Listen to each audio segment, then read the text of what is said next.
From the East and the West, you've heard others, but now you've tuned into the best. This is a Prime Wave Media production.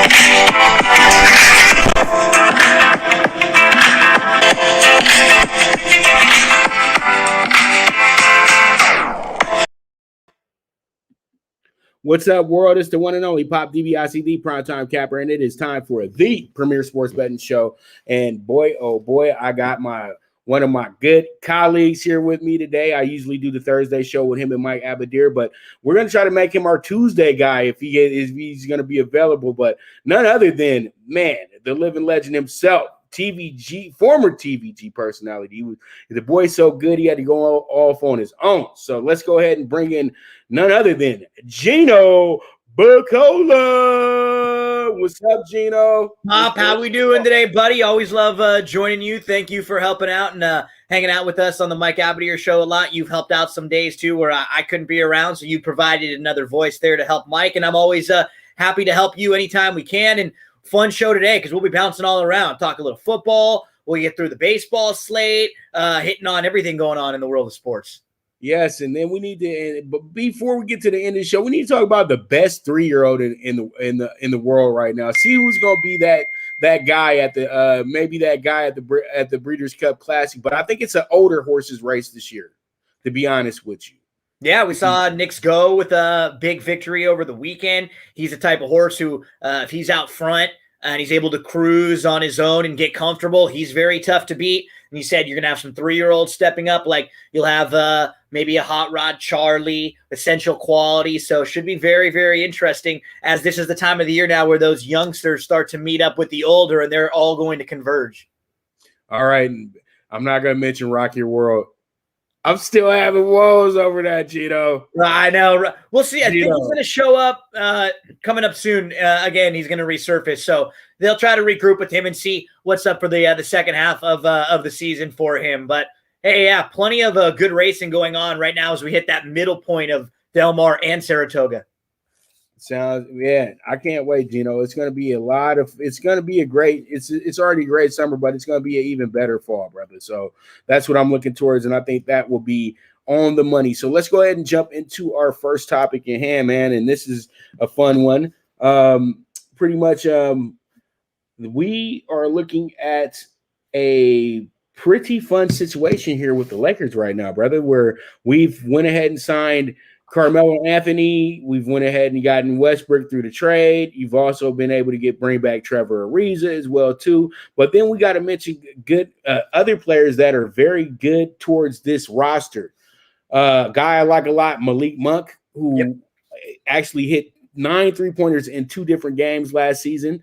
Also, you have Kent Bazemore as well too, if I didn't already mention him. And then you have Wayne Ellington as well, coming back around, who was a part of who was part of Kobe's final seasons and things of that nature. But he was a part of the mediocre Lakers. But still, he was a asset when he was with us. It just wasn't the right time. So, what are your thoughts on these moves, and do you think these moves will work? I think all of the moves since the trade for Westbrook, I actually don't mind. The only one that really bothered me was not bringing back Caruso. I think that's the type of a guy who is a real glue player. He does all the things that don't show up in the box score. You know, he gets he dives on the ground, plays great defense, picks up a charge, loose balls. He'll do everything that you need, and he's not flashy. Remember a couple years ago, Game 6 of the NBA Finals, when the Lakers needed to win, they started Alex Caruso. They go to him in big moments. So as a fan, I'll be sad to see him go. Sad to see Kuzma and KCP go. But you bring in Westbrook. The fit with Westbrook worries me a little bit, just as far as the shooting. But I do like that we got a lot of shooters around them. You mentioned Ellington, Monk can knock it down. Ariza and Carmelo can knock down shots when they have to. Bazemore's been much better from three as of late. So I think everyone else around them can hit the three. You bring Dwight back for a nice backup big. You still have Marc Gasol there, so you can go big if you need, or you can have AD play the 5. You have options, a lot of versatility there. So, people are giving the Lakers like crap about maybe being a little too old, and I don't know, it doesn't really bother me that much. I think last year was more a banged up, tired year after the quick turnaround, after the bubble. I actually like the way they filled in here. I look at the rest of the West. Clippers have Kawhi banged up, maybe not play the whole year. Nuggets, big issue with Murray. Do you trust Phoenix to come back and do the same thing again? I just don't know who in the West is better than this team. And see what I'm looking at right now, I'm getting them 98 Bulls vibes, because this team, they're old on paper, but the thing is, I go back to the money ball mentality, but it's what in the NBA as well too. And your IQ is much better than a lot of these young players. Yes, they can run faster, jump higher, they can do everything, but it's a mental thing in the NBA a lot of times too. And I think that what happens here is that the Lakers have guys that don't have to be told what to do. They know exactly what to do, and that's what makes this Laker team just a very special unit if everything can work out the way it's supposed to work out. And let's be fair, LeBron and Westbrook, they're a little bit older, but they're still very athletic. Right? They're not like old men running around the court. Westbrook is still one of those guards that is going to go at you every single night. I think the Westbrook move is going to be awesome for this team in the regular season. My concern is in the playoffs when they play another really good team, the last 4 or 5 minutes of the game when things get tight and LeBron's got the ball in his hands there, where's Westbrook? Right. Is he just standing in the corner shooting a 3? Because if so, you're probably better off having somebody else in that spot. I think he'll carry you through the regular season. He'll carry you a lot of times where maybe it's a sleepy Tuesday and nobody's up. Westbrook's still going to punch you in the mouth, and AD's only 28. As much as people want to give AD,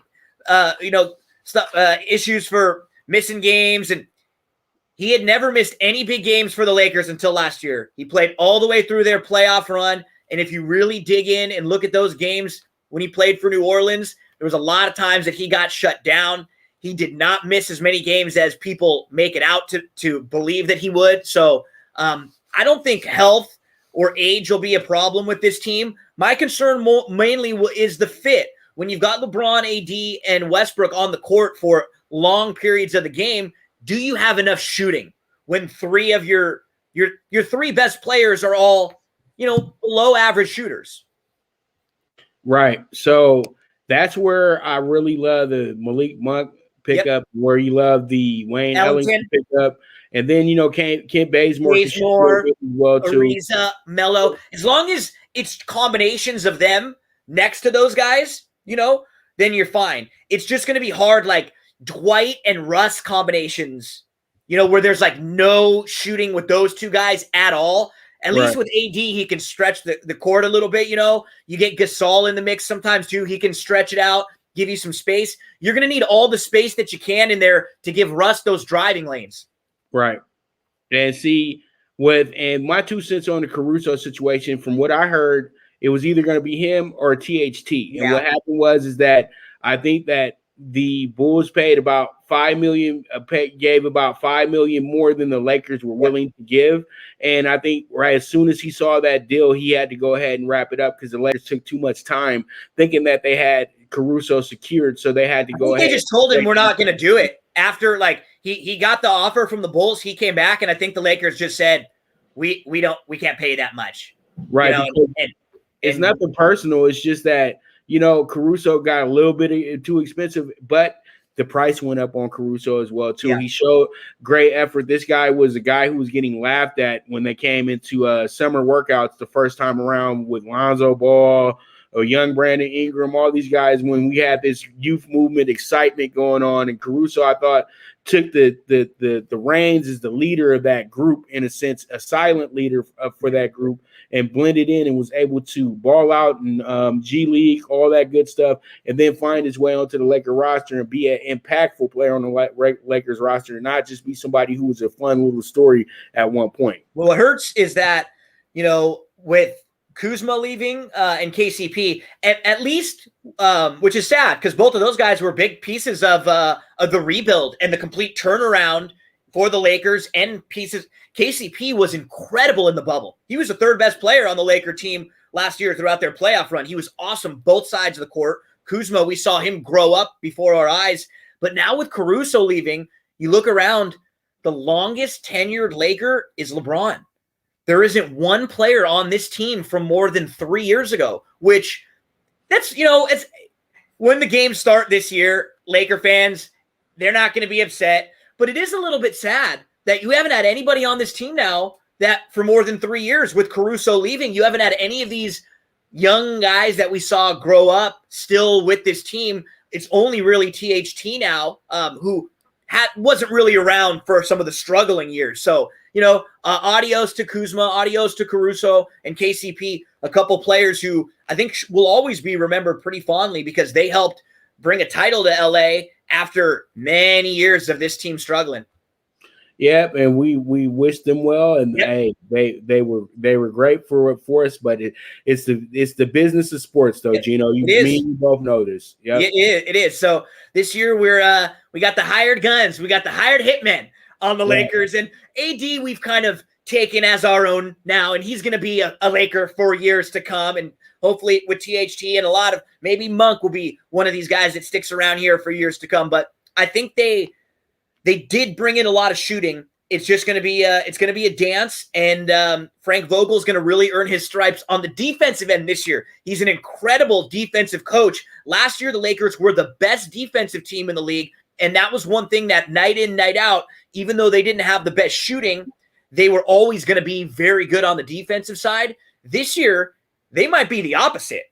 They're going to try to have to funnel things to AD, but defensively, they're not going to be as sharp out on the perimeter when you get rid of a KCP and a Caruso and a Kuzma, who got to be a very good wing defender. So this is going to be a different looking Laker team. They're going to try to outscore you. I like it. I think that is going to be good because that's what type of league that we're in right now. So we'll see how it goes. We'll see how it shakes out. But the Lakers, we're all excited here in LA for what can come about. But let's go ahead and jump into the NFL real quick. We got a little bit of drama show going on in New Orleans right now. I know Mike would love to talk about this as well, too, with all of his ties with the Saints and everything. But it seems like we're at the impasse with Michael Thomas and with the Saints. I think that at the end of the day, they're going to move this guy as soon as he's healthy so they can get some assets back for him. I think that their relationship is pretty much done with. What are your thoughts on that, Gino? This is going to be a really interesting year for them, man, because you look on paper, their over-under this year is only 9. So they're only projected to be about a 500 team or so. And now you're gonna be without Michael Thomas at least for the first few weeks. And now he's disgruntled. You think he's going to be trying really hard to get back immediately? It's probably going to be at least a week or two more. Then, like you said, who knows what they're going to do? This is going to be the first time ever in a long time without Drew Brees. You're bringing in Jameis, and then look what you have behind Michael Thomas at the wide receiver position. Pro Football Focus had the New Orleans Saints pass catchers, which included all their wide receivers and tight ends. And this was with Michael Thomas. They had them ranked 28th overall in the league as a just bottom 5 unit as far as pass catchers are concerned, with wide receivers and tight ends. And now you're going to be without Michael Thomas to start the season. You look around, and their depth is not there. Traquan Smith, Marquez Callaway. Traquan Smith is like a 3. He's like a number 3 receiver. Marquez Callaway, okay rookie. Like, you can get – there's some big play potential there from a couple others. You've got we got Deontay Harris, Juwan Johnson, and little Jordan Humphrey. And then their tight ends are really unproven too. You got Adam Troutman, who was fine as a rookie, and Nick Vannett. They have very little there to take the pressure off of Jameis. This is not going to be easy for them to start the year without their safety blanket, Thomas. They don't have, they lost Cook. They lost Emmanuel Sanders. Those two guys right now on this roster, they would be like godsends. Either one of them. I'm very concerned about this New Orleans Saints team. They got to start the year against Green Bay. What a funny game that is, huh? Two teams who've had like some weird offseason drama. Right off the bat, you got New Orleans hosting Green Bay. Then they got 2 road games at Carolina and at New England. I mean, that's a really interesting first 3 games of the year. You could tell me they are, 2-1 or 3-0 or 0-3, but I do not think they get off to a great start. I actually had them under this year slightly. I think they're going to be like in the 8-win range, and I do not like anything I'm hearing right now out of that camp. I'm with you, brother, because I think that, I'm just bringing this up because Michael Thomas a few years back was one of the premier receivers in the league, and I'm looking at his value in this league right now too. And I put 5 teams out there that will possibly go ahead and give up some assets for him. Well, 5 being the Miami Dolphins, because that would be a great little look for them. The Dolphins would love that. And we all know that the Tampa Bay Buccaneers probably, I don't know if they have the assets to do it, but they would be probably trying to sniff around for that. But I don't think he would be getting traded to anybody within the division. And then, the Raiders always get a look-see too, because the Raiders always want to go for that superstar.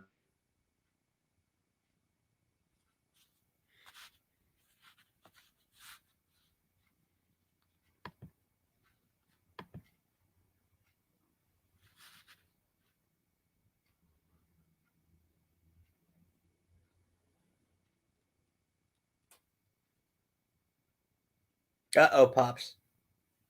Uh-oh, Pop. Think you're frozen here. Think you're frozen.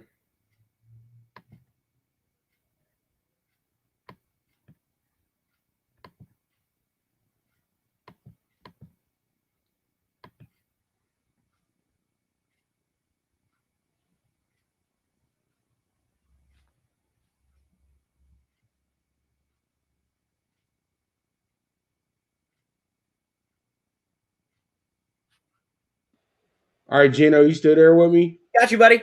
Sorry about that. We had a little bit of a technical difficulties. It happens. Yeah, man, we had a little buffering issue. So pretty much what I was saying, though, is that I think, though, at the end of the day, the 2 teams I'm thinking about that might, dig into this thing, the Rams need a star. They need a receiver that can really complement Stafford. And then, you know what? This might sound crazy right now, but say, hey, Buffalo might want to just be cute right now and say, about Buffalo a little bit. Let's go ahead and chase a Michael Thomas real quick so we can really chase a ring. Yeah, I thought about Buffalo a little bit. That would be an interesting spot. I mean, think about maybe New England as a spot where they went out and got some tight ends this year. They kind of pieced things together. They could still use a nice big wide receiver, and maybe they take a shot there and they can really focus on him. So, yeah, there'll be some destinations for him. If they get off to a bad start, if they go 1-2, 1-3, 0-3, 0-4, then 1, is he going to be coming back when or if, right? That's the question you start asking. Right. And I think that the Saints have to prepare themselves. This team is going to be in rebuild mode by the end of the season, dude. I promise you that, because Jameis Winston seems to be a good, nice little pickup. But I think Jameis Winston had to go somewhere where he could start right away as well, too. I know he learned a lot up under Breeze and everything like that, but I think that with him being a backup quarterback, it might affect him just a little bit. You know what I mean? Just think about last year. Breeze had Michael Thomas, Cook, and Emmanuel Sanders. Right. And Jameis isn't going to have any of them to start this year. Right off the bat. So he's not going to have the weapons, period. So I think Jameis is, I haven't given up on Jameis in the right situation. If Jameis went to a spot like the Rams, maybe it would be an okay spot because he's got some weapons around him, a good coaching staff. And I don't even think this was a bad spot to sit behind Breeze, but you were expecting to have maybe a little bit more from the tight end position. Definitely your number one of the best 5 receivers in football. So, yeah, I don't think it's going to be an easy start for Jameis. And then who knows, because you know how much they like Taysom Hill. If Jameis struggles a little bit, then they go to Taysom, and then do they lose Jameis early on for a guy who's just trying to get his confidence back after sitting behind for a while, after him supposed to have been a franchise guy? I don't know if the situation is going to be easy there. It was always nice when you had Drew Brees there to be that calming presence, that consistency. When he's not there around, things go wrong. You win a couple games, then everything changes. They start 3 or 4-0, then who knows? Maybe Thomas comes right back and you can slide him right in. But year 1 and 3, then birds start chirping, and it's not going to be easy. I'm with you. So let's get into our NFL preview. And that's going to be the Minnesota Vikings today, since I'm going in alphabetical order. Nice. And you know what? Minnesota, I think, is regressing. I have Minnesota going under 8.5 wins this year. They finished the year 7-9. They had a lot of bad losses last year. They had losses that people did not expect them to lose games in. They played terrible at home most of the season as well, too.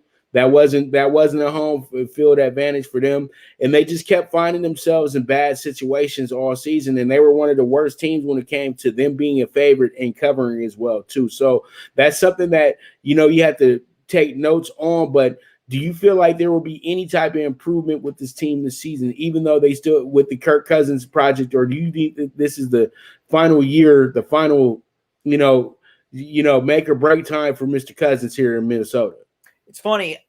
I don't hate their roster, but I think they're going to be bad.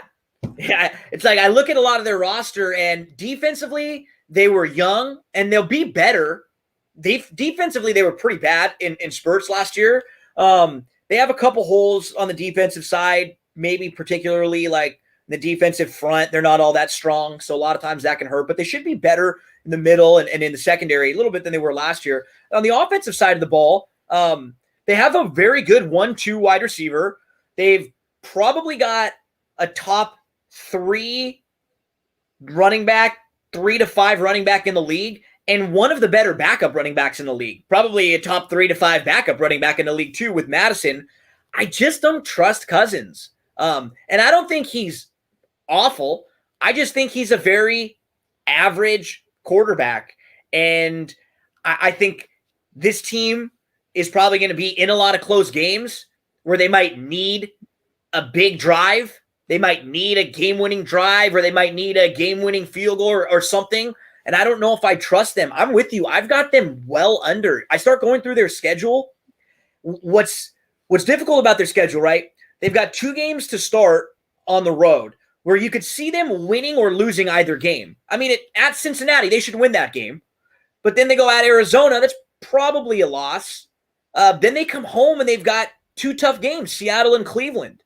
So now, you got a four game stretch where you're going to be 1-3, or even the Cincinnati game. You're at Cincinnati. Like, winning on the road in the NFL is not easy. There's a stretch where middle of their season, they go at Carolina, then they have a bye. They come back from their bye. They play the Cowboys, at the Ravens, at the Chargers, Green Bay, 49ers, then they go at Detroit. That's a really tough stretch in there. They could lose every game. I'm under with you too. I just think I don't love the way their schedule shapes up. Then they end the season Pittsburgh, at the Bears, against the Rams, at Green Bay, and then the Bears again. That's not easy. Right, and the Bears have had their number over the last few years as well, too. It's a divisional game, tough game. Like, yeah. So I'm not very high on them this year. They should be a very fun fantasy team, because if they're in a lot of these games, or if they're behind, and Jefferson could be a legitimate number 1. Thielen is excellent. He's very efficient as a wide receiver. Dalvin Cook is great. If you have Dalvin Cook, you probably want to handcuff with Madison as a good handcuff there in case Dalvin Cook gets hurt, because Madison is very good behind him. So I think all positives. question marks about their tight end. Rudolph ends up leaving, so Irv Smith Jr. will end up taking over, and he'll get the bulk of the action there. But they hadn't really been focusing in on feeding the tight end a lot in the offense, in recent years. So this will be a lot about their receivers and their running back. And, if Dalvin Cook stays healthy, he's a game breaker. He can rush for 200 yards in any game and completely, change the complexion. They're a type of team that if you told me they had a crazy upset or two throughout the season, it wouldn't shock me. But then if they had like 2 or 3 really bad losses, I wouldn't be surprised if they end up, in the six win range. All right. So Gino says 6-10. I'm thinking more. Well, now think about it. 11. Got the extra game this year. 6-11, huh? Right, because we got 17 now. Right. So sounds weird, huh? Yeah. So, it's weird to calling it out. So Gino feels it's a 6-win team. I think that this team hovers around that area as well, too. So there it is with the NFL preview for today. So pretty much with that, we're going to go ahead and take our first commercial break, and you guys make sure to stay tuned. This is the premier sports betting show, the Primetime Eagles Live with the one and only Pop DiBiase, the Primetime Capper. And it's me, Gino Buccola, and we will be right back at you. The Viget app, where social media meets sports betting. Get the latest line movements in all major sports. Track your daily bets, daily contests, the NFL over-under contest that pays out $10K in cash prizes. This is a cutting-edge app that helps betting be easy. Sign up with the reference code POPDBIC and you will be able to watch my daily show, The Primetime Angles, as a resource to building that bankroll. Viget is available in your Apple or Google Store on your iOS or Android. The social sports betting app, Viget.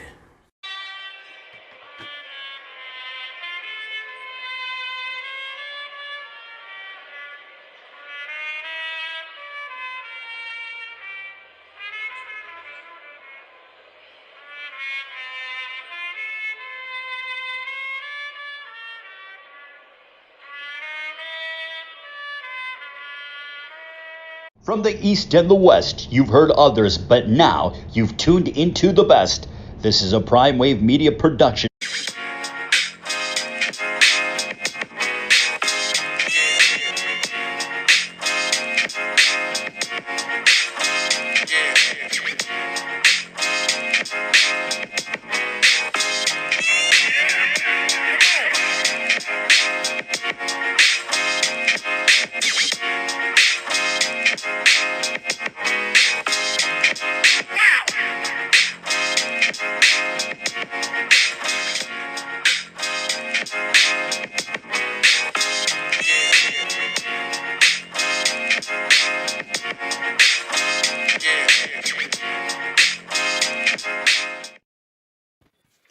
Gino, all right, we are back with the Primetime Eagles Live, and boy, oh boy, let's go ahead and talk about the Dodgers. Blue Crew Daily.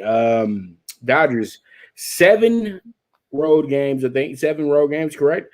Between the Phillies and the Mets coming up this week, and I think that should be a good barometer where the Dodgers are at. They haven't went back east literally all year long. Like I haven't seen them go back east in a while, so yeah. They'll probably be spending a lot of time back east here in the next few weeks and everything like that. But the Dodgers have a big series, in my opinion, because you have a red-hot Phillies team that's coming in here, brand new, first-place team in the NL East as well, too. And you don't like to see teams coming in hot like the way that they're coming in hot, because that's how you turn it into a Nats situation as well, too, because that's how the Nats were able to get themselves into, that World Series picture and everything like that, and go ahead and win the ring as well, too. So, the Phillies, I think, will be a tough test for the Dodgers tonight, but you do have Scherzer on the mound as well, too. So this should be a good game for the Dodgers to kind of flex their muscles a little bit on the road.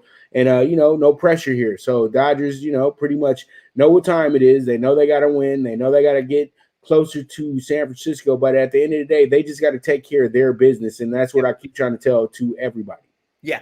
They'll play two teams, completely different ends of the spectrum this week. Phillies have been playing awesome. The Mets have been really struggling. So first off, they'll hook up with the Phillies, and like you said, Scherzer will be starting.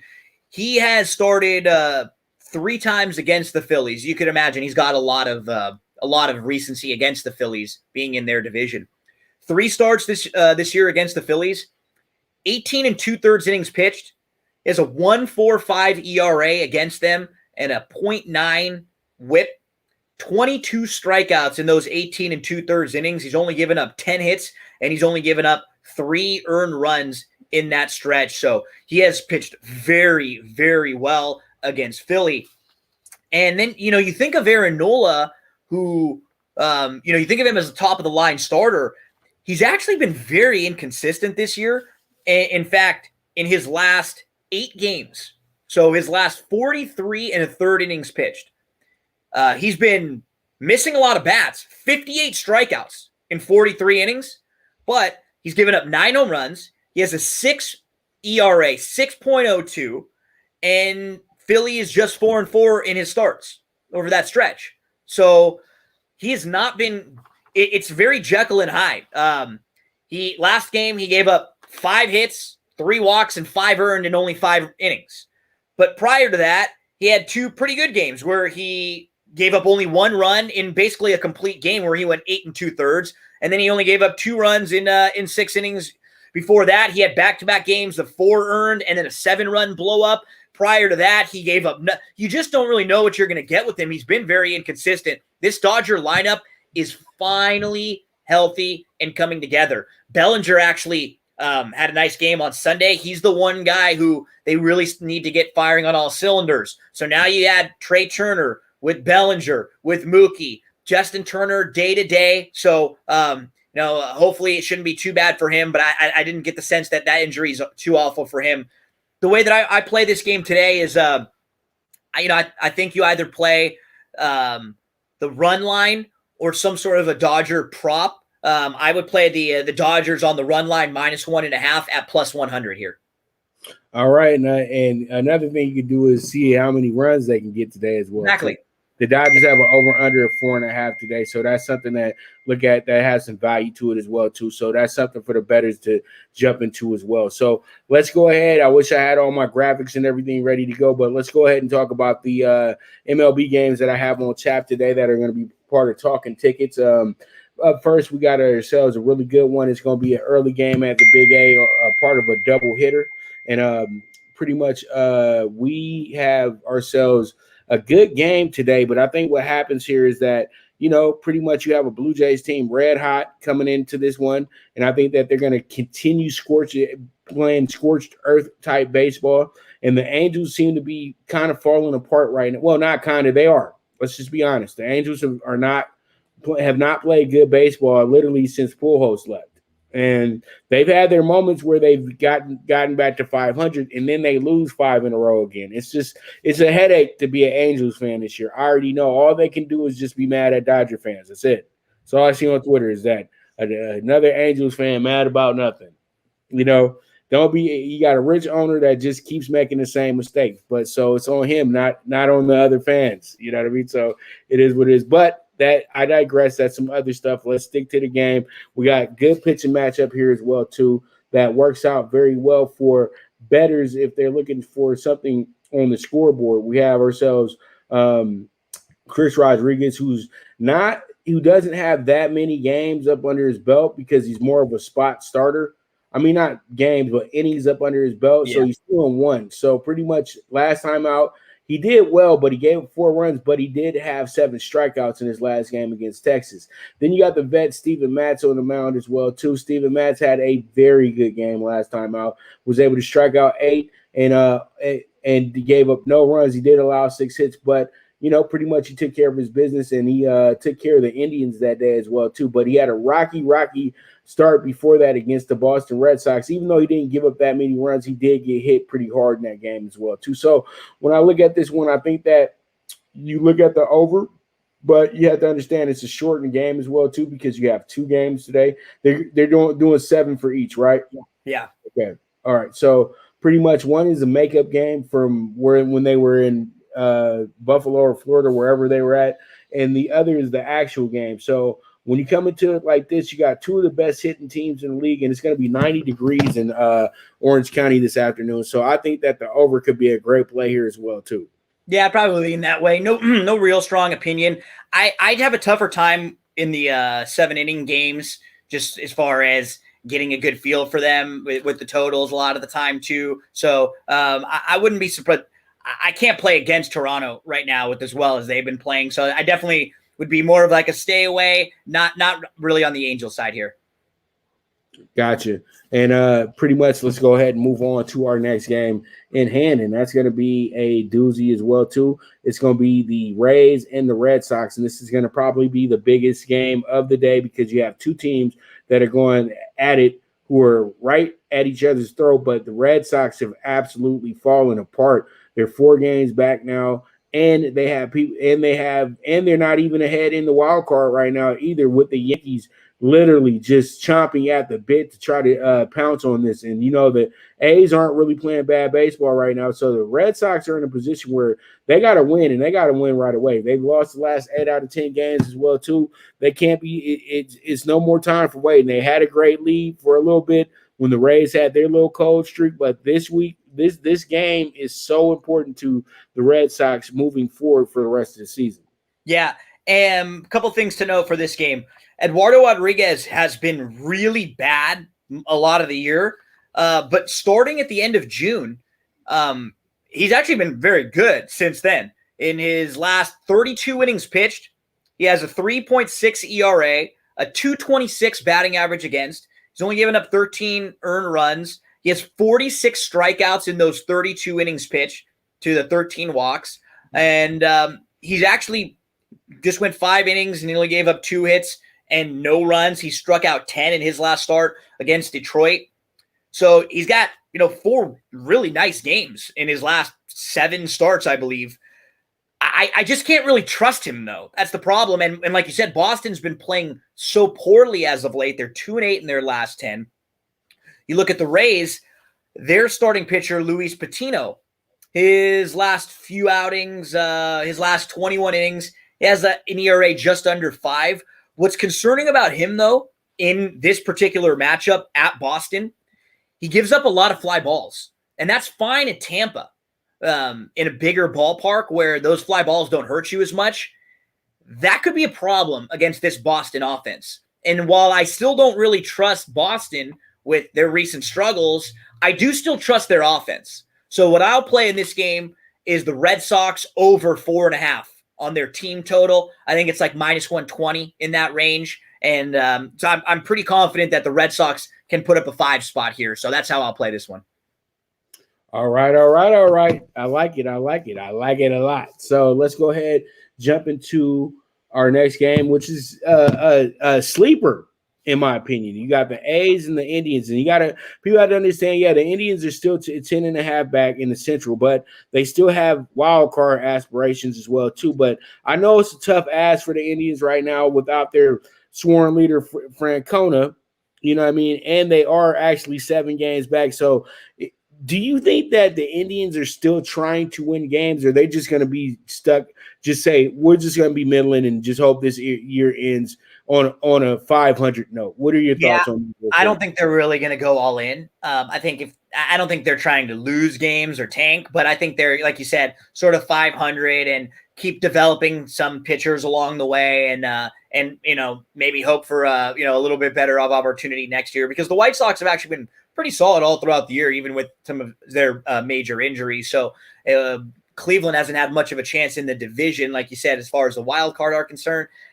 Maybe if they get a good stretch of a week or so, I don't trust Tristan McKenzie, who's starting for them all year long. He's been like a high 5 pitcher. You break down his recent games, his last 28 innings pitched, 5.14 ERA. He's given up 7 home runs in that stretch. And that's really the key, is because he's actually struck out 24, and he's not been giving up all that many batters. His batting average against is only 215, but the home runs, he's just not been good all throughout the year. Even when he's pitching well, it's like 1 mistake and then boom, 2-run home run. I can't really trust him. Sean Manaea for the A's, he's actually coming off of a clunker. He's been very good throughout most of the year. I don't really hold it against him too much because He had a really great start against the Padres on July the 28th. Then he pitched against the Padres again August the 3rd. When you go back-to-back like that against teams and they're able to see you and then see you again in just a few days, that's why teams, get familiar with pitchers when they've seen them 3 or 4 times through the lineup. That's why pitchers don't go as deep into lineups anymore. So same type of situation. I don't really hold that against Manaea all that much. Problem is that, the A's are like in the 150 range here. I'd probably look to play the A's on the run line if you wanted to play them. I couldn't get behind Cleveland in this spot. Understood. And rightfully so, to be honest with you. But I think this is more of a scoreboard watching game for me myself. Yeah. So that's the way I'm looking at it as well, too. And now we got the Reds at the Braves. This one should be a fun one because you got two teams that are heating it up right now, to be honest with you. You have Cincinnati team ready to pounce on the Padres as soon as they want to go on a losing streak. But they're still 3.5 games back. The Dodgers have a very comfortable lead in the wild card, but Cincinnati's right there in the wild card. And then once again, they are really one of the surprise teams of the year. A lot of people don't want to mention it, but they've played some really damn good baseball over. Yeah, Votto and the power coming back for Votto has really helped them. Castellanos and Winker early in parts of the year were just unbelievable. And they have a couple capable arms out there. Luis Castillo, who got rocked yesterday, he'd actually been awesome for like a 2-month stretch. Sonny Gray is interesting. He's starting today for the Reds. And he's sort of been like Aaron Nola this year.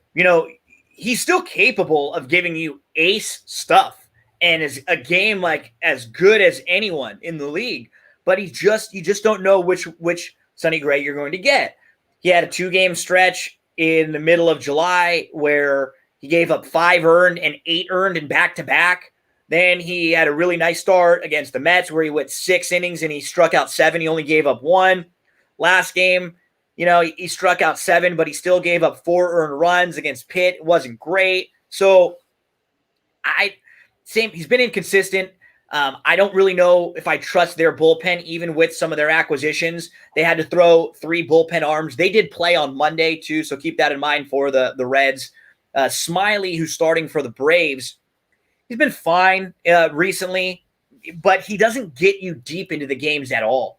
Look at his recent starts. 4 innings, 4 innings, 4 innings, 5 2/3, 5 2/3. You get no depth from him whatsoever. And that puts them in a bad spot. That puts them behind the 8 ball with their bullpen.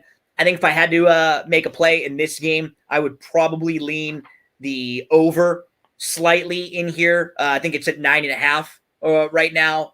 So I think 2 pitchers that I don't really trust, teams that are familiar with each other. If they have to get into the bullpen, let's go with the over in this one. Sounds good to me, brother. All right, so we move on to our next topic at hand, and boy, oh boy, this one right here. What's going on the Twitch world? Okay, whatever. Something's going on Twitch, but we're still trying to get things up with Twitch, so no big worries there in that platform. But this is a fun game tonight. Rockies at the Astros, Gino. This one right here will have a lot of people saying Astros, Astros, Astros. But you know what? If they look at what's been going on lately, the Astros had a terrible weekend against the Twins. Terrible. They lost to drop 3 out of 4. And they were -5 or better. Yep. -200 or better each game. Their chalk is I'll avoid that chalk milkshake if I'm anybody else in this business right now, dude. They've lost 3 of 4. They've lost 4 of 5. They've lost 6 of their last 10. Jake Odorizzi for the Astros this year has an ERA just under 5. But let's look at his last 16 innings. He has an 8.82 ERA. In 16 innings, he's given up 16 earned runs, 21 hits, 9 walks, 8 home runs in 16 innings, 16 1/3 innings pitched. He has a 300 batting average against. That means you and I, Pop, are getting hits off of him. Everybody is. And now we compare that to John Gray for the Rockies. The Rockies have won 7 of their last 10. They're actually playing really good baseball right now. John Gray was a hot name on the trade deadline buzz, but he didn't get moved. And I'm looking at him, and I wonder why teams didn't ask more about John Gray. You look at him this year. He started 20 games. In his last 8 games, 47 innings, so not a small sample size at all. He has a 2.85 ERA. He has a 223 batting average against. He struck out 51 batters in 47 innings. He's been dominant. I mean, all year long. You go through Gray, he had one bad start at the end of April. He had one bad start in the middle of May, and then he had a stretch where he got hurt at the end of May into June, where he had 2 bad games. Since then, he's come back, and he has been under the radar, just awesome. I'm absolutely going John Gray. I'm leaning the Rockies here. They are a big dog. You can get the Rockies at plus 165.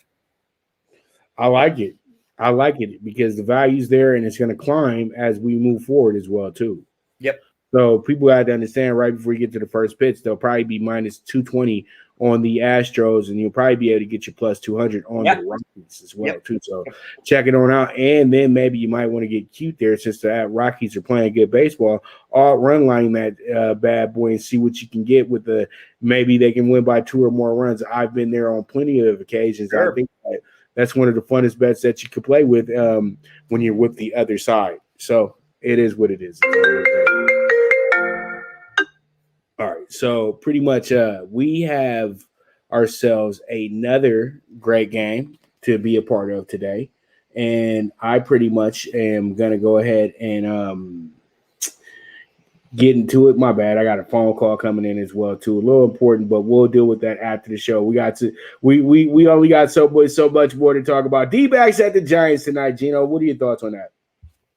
So DBacks.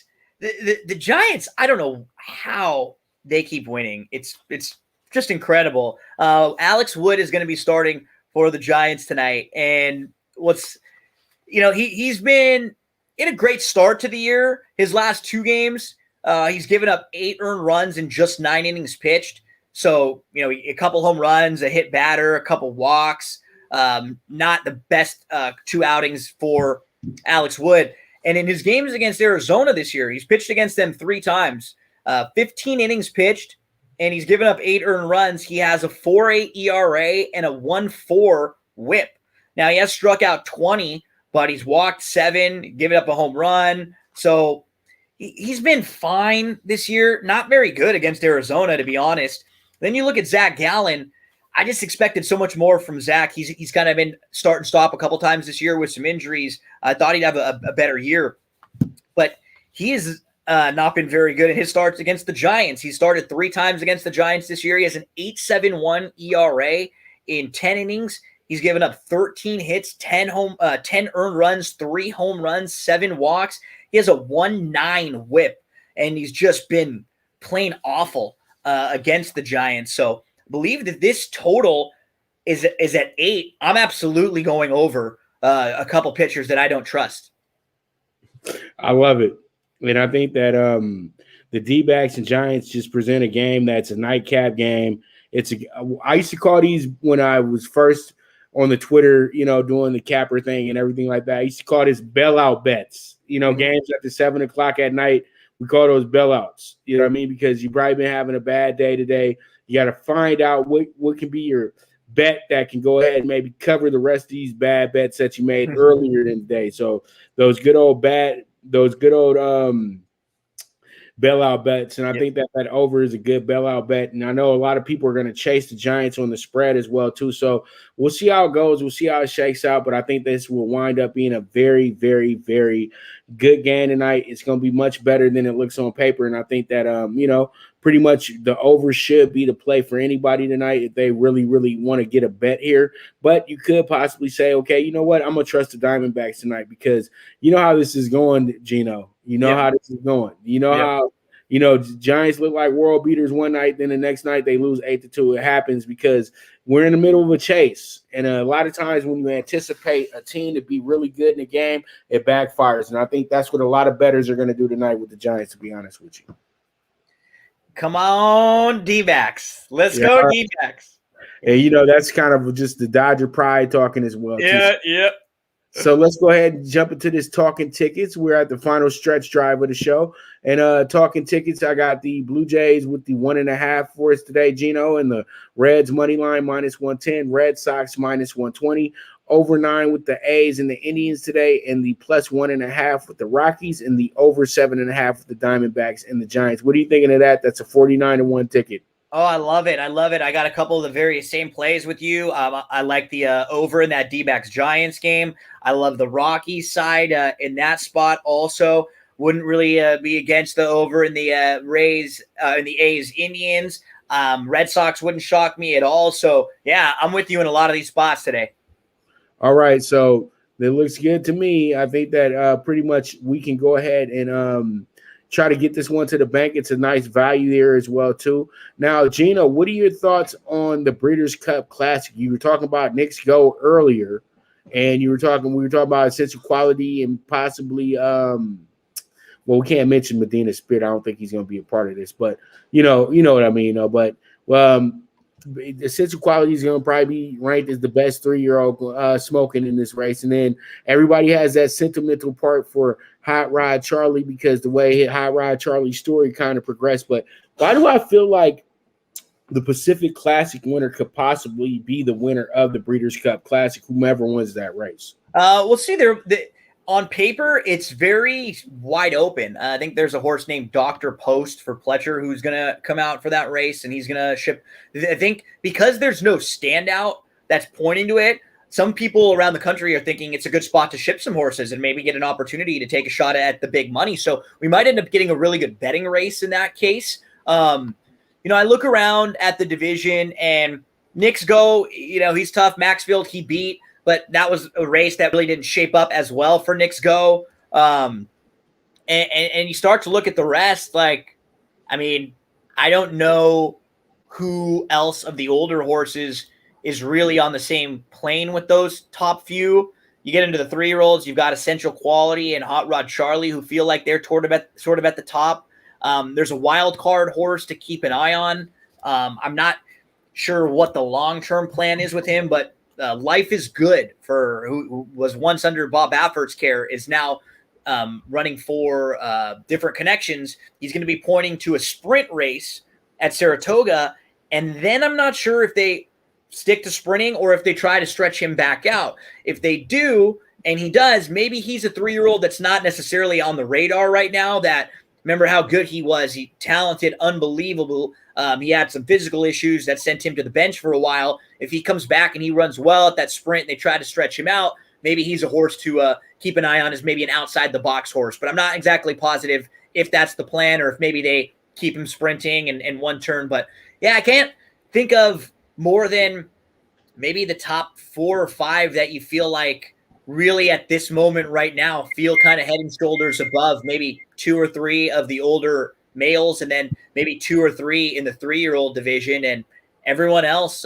Mandaloon now, he's out, I believe, for he's going to be injured now, so we won't be seeing him around for a while. So, yeah, I wish I could be a little more creative, but if you told me like Knicks Go, Maxfield, everybody else feels kind of a cut below them, and then in the 3-year-olds, Essential Quality, Hot Rod Charlie. For me, everyone else kind of feels a cut below them.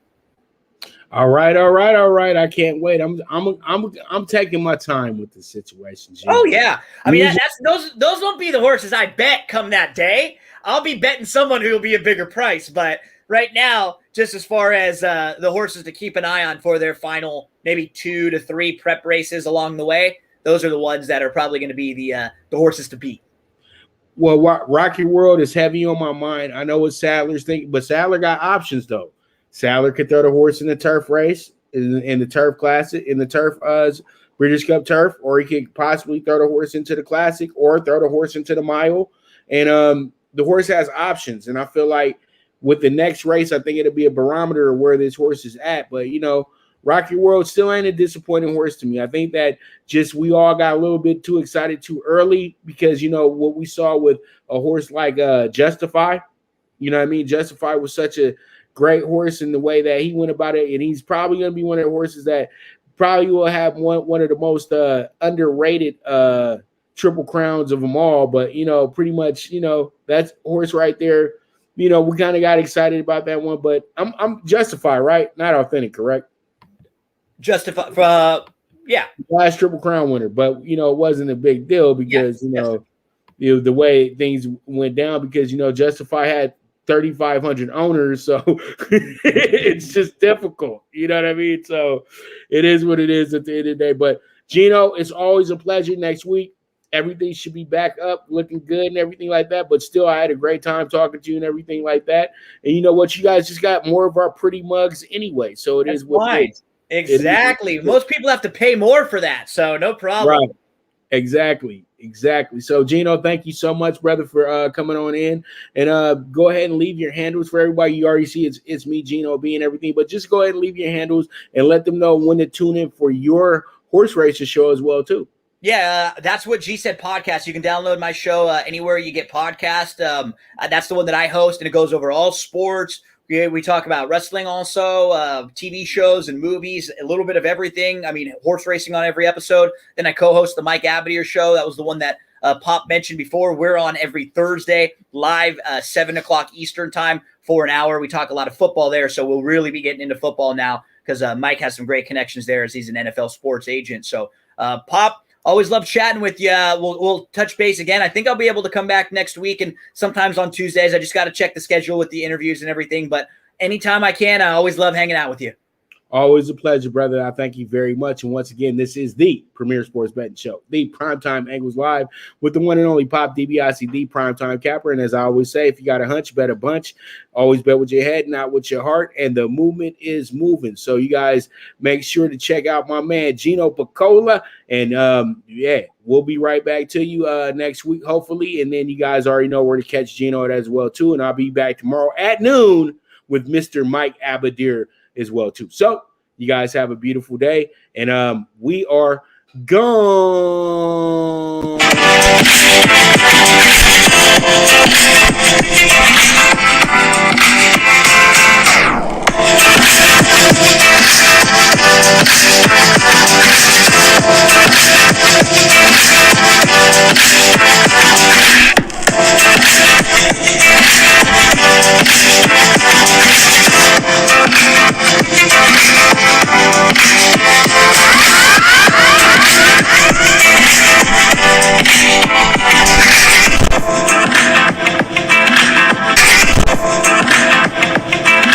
From the East and the West, you've heard others, but now you've tuned into the best. This is a Prime Wave Media production